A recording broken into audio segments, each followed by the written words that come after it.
Mga Kalingap, may panibago na naman matutulungan ang Team Kalingap na isang dalagitang naglalabander para lang may pambaon sa eskwela. Pero bago po iyan, pakisuportahan po natin ang ama ng Kalingap na si Val Santos Matubang at Kalingap Rab, pati na po ang mga viewers at reactioners. Maraming salamat po.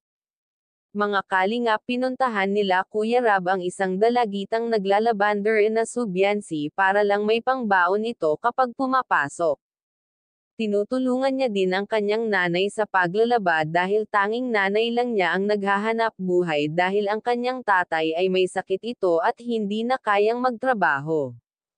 Kaya kahit gaano kalayo ang kanilang paaralan ay nilalakad lang nila ito ng 2 oras bago makarating sa eskwela.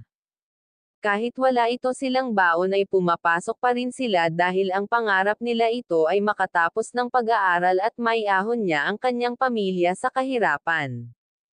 Tinanong Iro ni Kuya Rab kung ano ang gusto niya balang araw ay gusto niya daw ito maging flight attendant. Dinalhan din ito nila Kuya Rab ng mga groceries at bigas. Bigla na lang hindi nakaimik si Biancy nung nakita ang mga groceries at bigas dahil malaking tulong na daw sa kanila yon.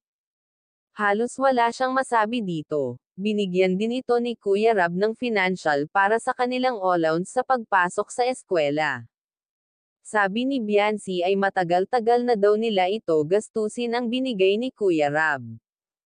Naging emosyonal din ang kanyang nanay dahil sobrang hirap daw ang kanilang buhay.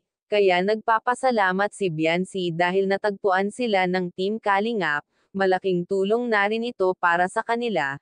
Tinanong din ni Kuya Rab kung hindi ba daw niya kinakahiya ang paglalabandera, ang sagot niya ay hindi naman daw niya kinakahiya ang pagiging mahirap basta iniisip na lang daw niya ay balang araw makukuha at mabibili din niya ang gusto niya kaya nagpupursige ito makatapos ng pag-aaral. Kaya, hanggang dito na lang po at maraming salamat po. Kung bago lang po kayo sa channel ko, please like and subscribe my channel. Thank you for watching and God bless us all.